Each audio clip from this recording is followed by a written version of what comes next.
¿Cuánto de retórica hay en lo que tú ves en la América Latina de los últimos 15 años? ¿Y cuánto de puesta en práctica hay con respecto, y estoy hablándote ya de la relación esta de un cambio de dinámicas entre la clase política y las clases, el pueblo, ¿no? For instance, I think the role of women is changing. That the younger generation of women are taking a very different position in the society. I see them as being, many of them being professional, ambitious, Participación política. and politically very, very active. So there's a big difference between talking with people under 35 and talking to people over 35. And the other big difference is, I think there's no question that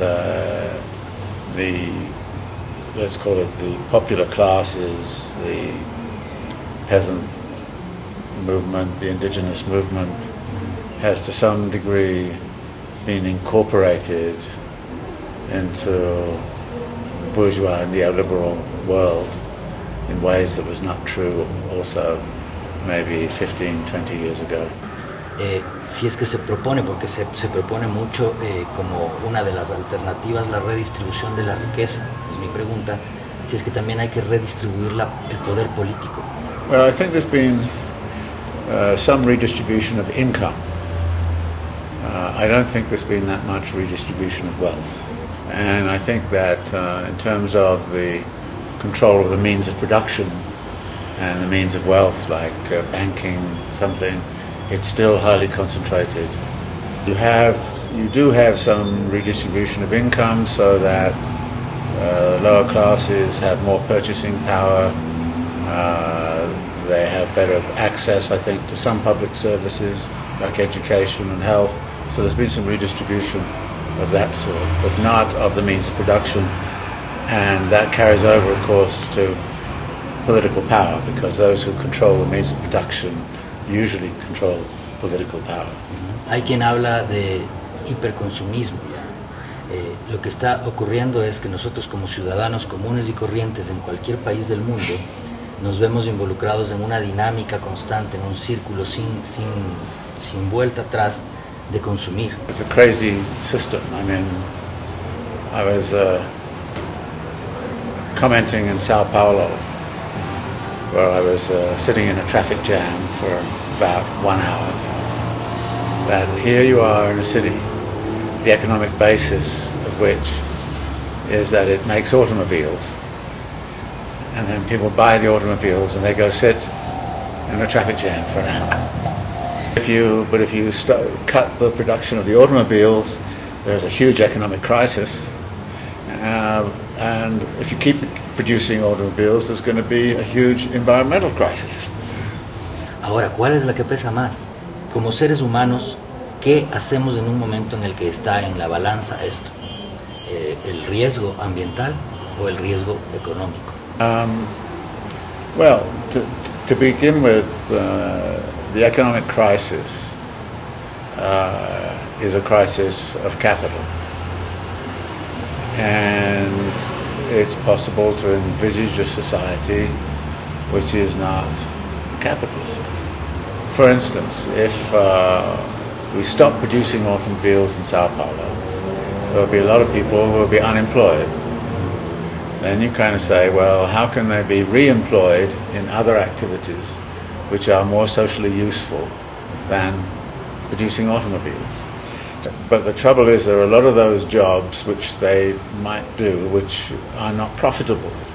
So we need a sector of society which is absorbing labor in useful tasks but which is not tied to being profitable. And that has to be constructed either by people themselves developing collaborative forms of production and consumption, or it depends very much perhaps on the state. But I think the more I look at the way in which states behave, the less faith I have in the idea the states are actually going to do it.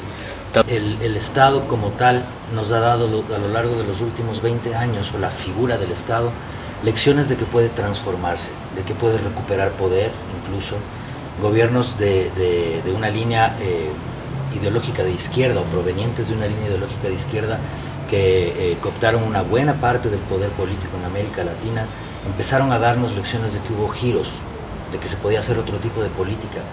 Sin embargo, hay muchos que ahora critican que desde el discurso de la izquierda se están reproduciendo vicios del neoliberalismo, se están reproduciendo vicios del mismo capitalismo avasallador de los años 70 y 80. ¿Qué piensas tú al respecto? I think you go through these waves in which the social movements are very active and to some degree threaten the structures of political power.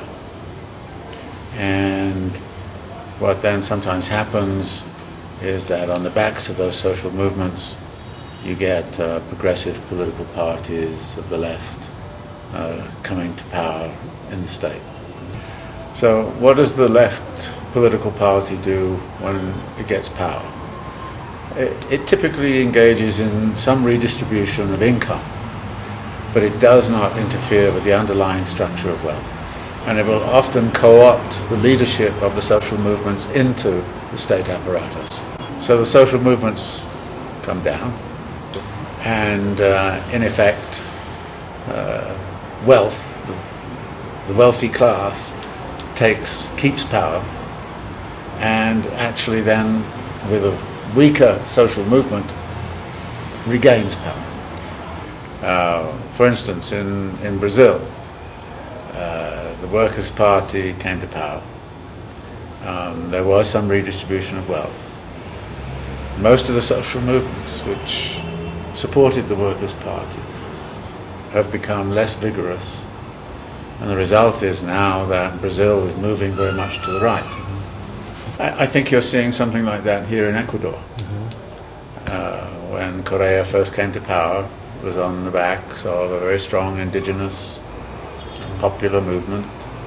They come to power and they redistribute incomes. They don't interfere with wealth. Now the wealthy classes are saying, all right, the social movements are tamed, so now we can take power back. ¿Qué piensas de este momento específico? ¿Cómo tú lo ves en Ecuador luego de 8 años de este gobierno? Well, I don't live here, so I'm not an expert. I just look at it from the outside, and what I see is that in many respects the state has offended some of those groups who helped it come to power. It has lost a lot of credibility, I think, with the indigenous movements. When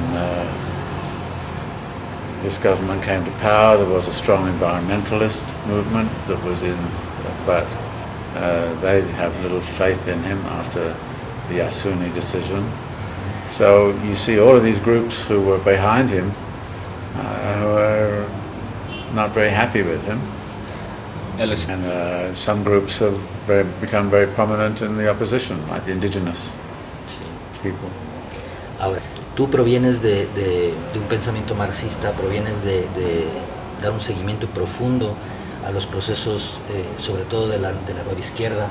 ¿Podemos hablar todavía de ideologías de izquierda o de derecha?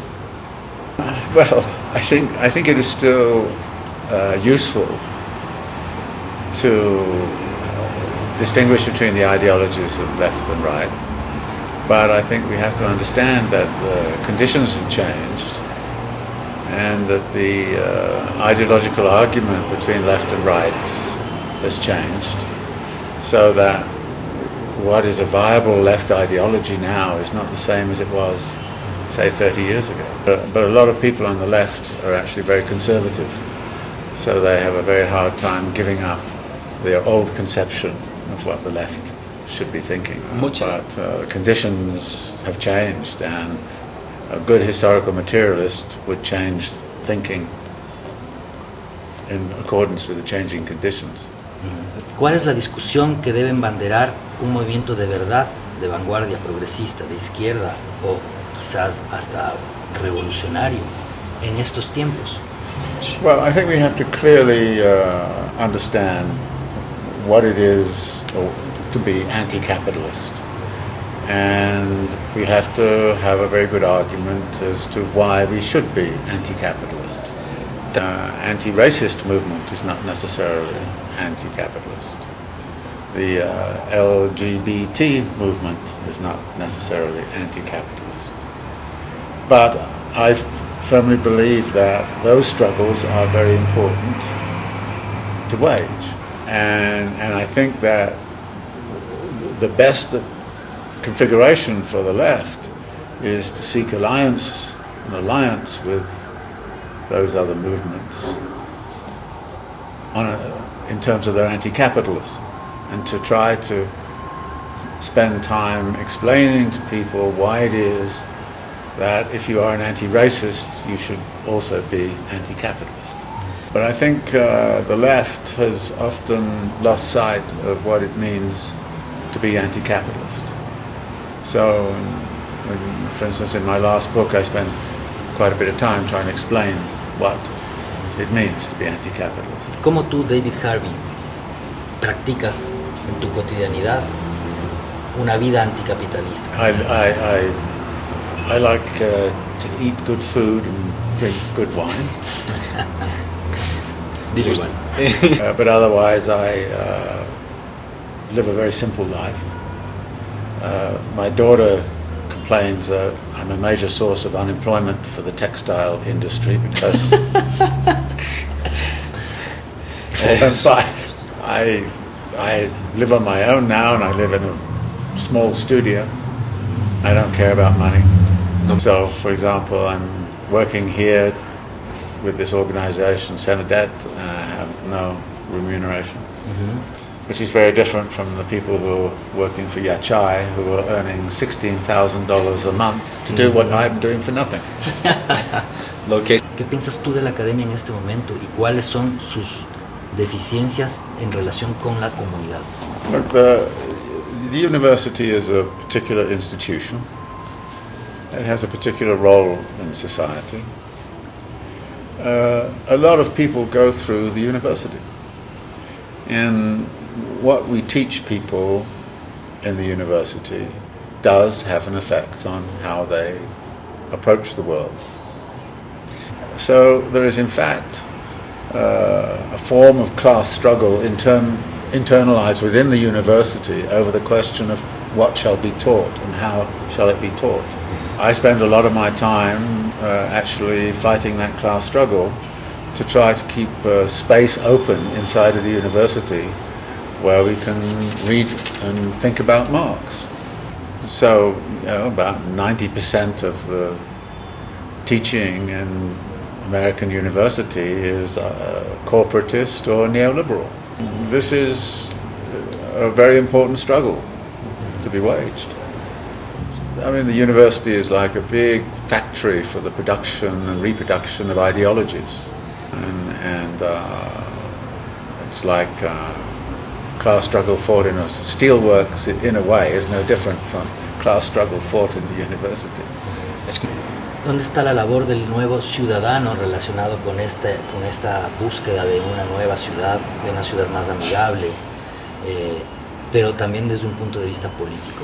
I think over the last 10 or 15 years, we've seen a lot of urban uprisings, of expressions of discontent. Most recently in Istanbul, but also in Brazilian cities. But before that, in London, everywhere. And then there was the Occupy movement. And so what we're seeing is the expression of profound discontent. And if you ask people what is the discontent about, more and more it's about the qualities of daily life in the city and the costs of living in the city are becoming more and more unbearable compared to people's remuneration. The cost of housing, rent, property prices, difficult for people to find a decent place to live. And of course, there's constant fighting over everything from the banks charging you too much on your credit cards, the telephone companies stealing from you, so people, and then the qualities of public education and healthcare and so on diminishing because, so for instance in Brazil, one of the big questions in 2013 is why are we spending all this money on these big stadiums when we're not spending money on hospitals and schools and things. Yes, well, this is worldwide. Yes, and so I think there's a lot of urban anger right now, and my anticipation is that we're likely to see a lot more urban uprisings in the very near future. ¿Cuál es tu ideal de ciudad? I don't have one image. I have several. I actually think we should be exploring diversity of urban structures and diversity of urban forms.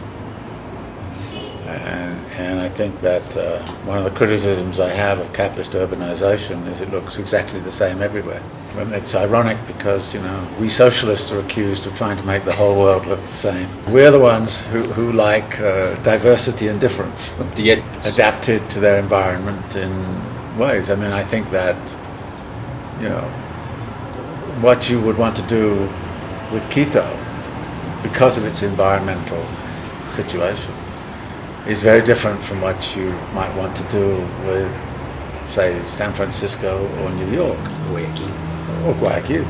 Yeah. So you've got to have a completely different approach depending upon where you are and the nature of the people, what it is that they want and need.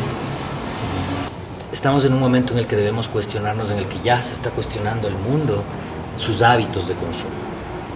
¿Qué es lo que tú, como David Harvey, desde la academia y desde la acción ciudadana cotidiana, puedes, recomendar o avisorar sobre los hábitos de consumo del ser humano contemporáneo? Again, this is where urban redesign becomes absolutely crucial, because much of my consumption habits depend upon what I have to do in order to live in a particular environment. I mean, these days, to live in an American city, you need an automobile. But New York is the one place where you can live without an automobile. So I love the fact that I live my life without an automobile. And I wish we should build cities like New York so that nobody needs an automobile. Nueva York, ¿cómo controla, por ejemplo, la emisión de gases tóxicos, la contaminación del aire? Again, one of the things that we should do is to follow London in applying congestion taxes, which means that a large area of the city, if you go into it at certain times of day, you have to pay money.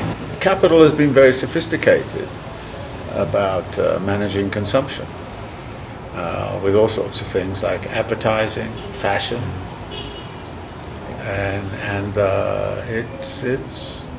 it's managed the consumer market into hyper-consumption extremely well.